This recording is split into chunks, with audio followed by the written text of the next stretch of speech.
Hey, Mark Agnesi here again in the back room at Norman's Rare Guitars. And once again, it is time for Guitar of the Day. It's Friday.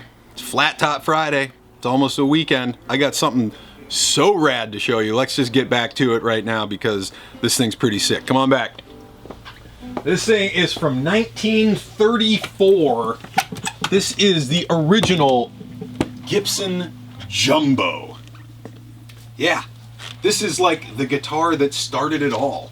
This is the predecessor to the Advanced Jumbo and the J35 and the J55 and the J45 and the J50 and the Country and Western and the Southern Jumbo. This is the one that started it all. The original 16-inch lower bout, slope-shouldered Gibson Dread guitar.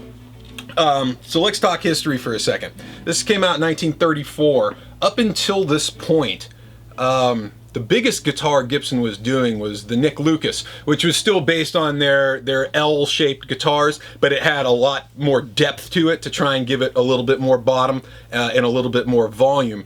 Around 1932 is when Martin started doing the D28s.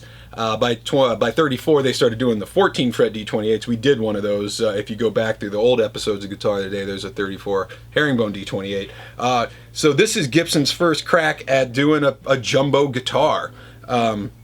It has some pretty cool features you won't see on other Gibson models. First off, it's a spruce top, mahogany back and sides. Rosewood board and bridge. These early ones have this very unique sunburst. It's very, very black with just that small little bit of brown in the finish. That being said, one thing that's cool on these is they also finished the back in sunburst as well as doing sunburst on the sides, which is cool, as well as doing sunburst on the sides of the neck. The whole guitar is sunburst. It's got an 1 3/4 nut, big, huge, fat, chunky V-profile neck. We got the open back Grover tuners. We got the inlaid Gibson script logo.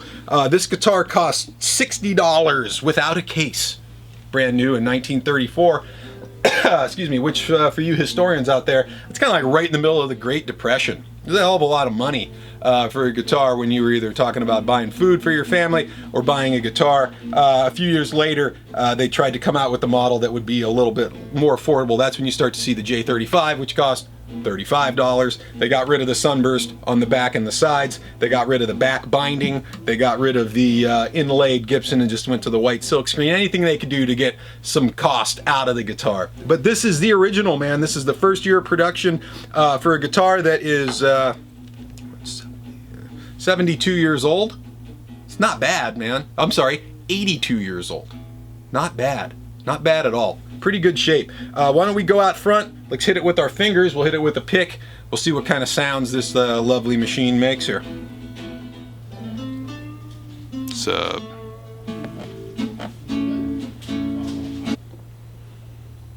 all right, we're out front here. We've got the 1934 Gibson Jumbo original sunburst finish. We're going to start with our fingers here, see what kind of sounds we can get out of this guy.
Let's hit this thing with a flat pick, see how this top opens up once we start hitting it a little bit harder here.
This thing is the predecessor to all the great Gibson acoustic guitars from 1934. The original Gibson Jumbo. Sunburst finish, spruce top, mahogany back and sides, rosewood board and bridge. Check me out on Instagram at Mark Agnesi. Check out the store at Norman's Rare Guitars. Check this thing out and the rest of these guitars that you see behind me out on normansrareguitars.com. And we'll see you guys tomorrow for one last episode of Guitar of the Day of the Week. Saturday. See you guys tomorrow. Peace.